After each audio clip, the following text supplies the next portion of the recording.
This is the first. I think I'm actually here before Phil is. So when he gets here, I'm going to talk about saddles. I thought I was here before you.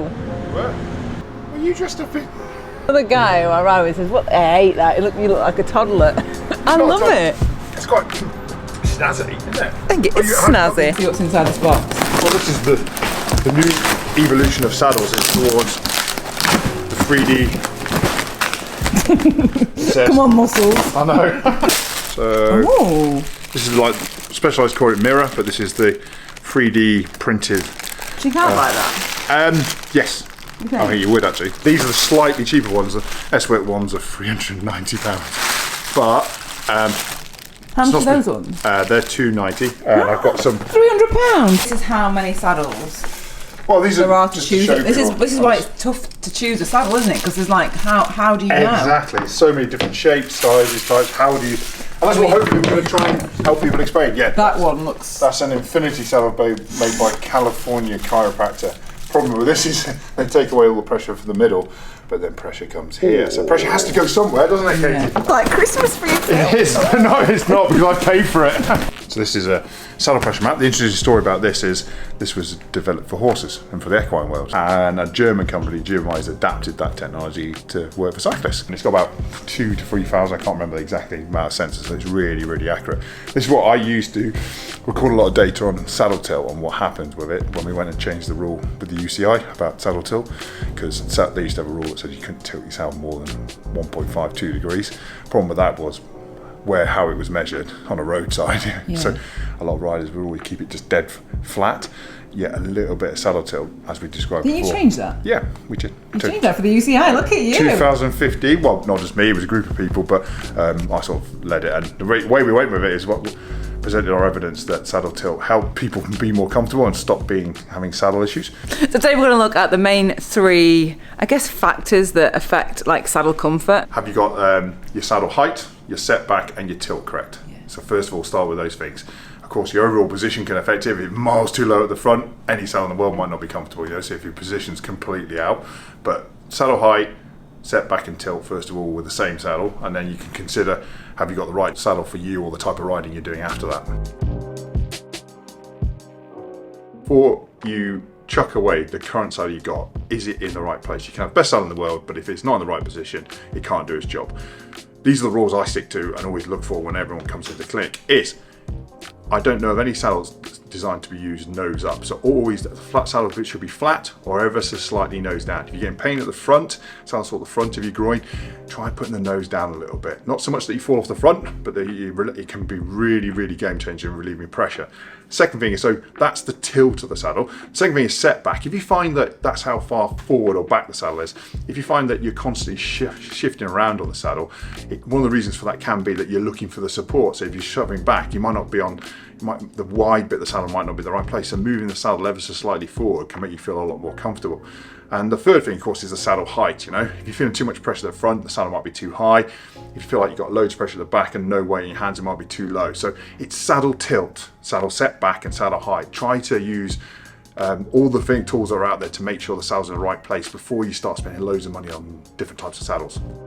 Remember, pressure isn't everything, and pressure has to go somewhere, right? But it can tell us a bit of a story. So very classical sort of pattern with the sit bones here, showed up quite nicely, well supported by the back of the ring. Red line is the average of where the centre of pressure is. This person's obviously sitting quite comfortable. That's about as normal as you get. This is a saddle pressure map of somebody who's got their saddle too far back. So basically they're having to sit right on the nose of it because they can't get to the back and the nice supported bit. Or sometimes this could be, if this is the only place you can sit, you need a nose saddle that allows you to do that most comfortably. This is somebody who's got their nose of the saddle too far up, it's pointing up, and they're literally riding straight into the nose of the saddle. Look at this, and lo and behold, they had a saddle issue in this area here. I'll show you now, same saddle, just corrected tilt. Don't chuck away your saddle until you make sure you get it in the right position. This guy was super comfy after that. Be a saddle pressure map of somebody, in this case, where the actual saddle's too narrow. So the sit bones you see are really quite far out to the side, and the pressure map's overlapping onto the outside. You can see that there. So basically they need a wider saddle. So this is them before, same nice and stable, but you can see the sit bones are much better supported, and the riders, now the pressure's gone from the front, they're basically the back of the saddle supporting them really nicely because it's the right width. Still sitting off to one side, but much more supported.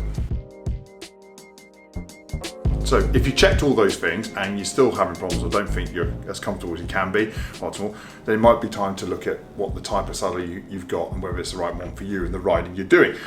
There's a myriad of saddles out there. So this is an Arione, Physique Arione, very popular saddle, very long, and enables you to sit in lots of different positions, very rotating forward on the front. You can sit up at the back and climb. It can do a lot of different things. Great for your all-round road rider.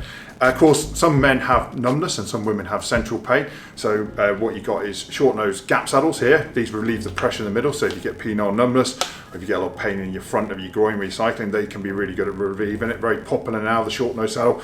The back has got the support here, and then it gets out of the way very quickly. So slightly easier to set up. We then got the new wave of 3D printed saddles, which these are unbelievably comfortable. That's a specialised mirror. There's the... Let me show up close up, because that is... Physique Argo. I love it. Like, look at how good that is. So these are quite good, almost like suspension. So it's taking, most saddles are traditionally made with foam, but these are super comfy, and they can change the amount of support in different areas. So there's more support here on your sit bones, but much less there. So rather than a gap, it just goes out the way. So there's a couple of different types there. Pretty expensive, but they are really comfortable. This is a time trial saddle because when you're time trialing, you rotate all the way forward onto your pubic rami, and these support your pubic rami. However, a lot of people try and use these when they've got saddle pain for road use, and they don't really work because they're designed for time trialing where you rotate forward, not for sitting up here. And this bit here really isn't engineered to support you sitting up in any way. So my tip with that is that these are really for time trialing. If you're using this on the road, I think you probably need to find something else. And then before I go, Phil has also said that shorts are very important in this. I've been really happy. Like the main ones that I use are Café de Cycliste ones, like they're Audax ones.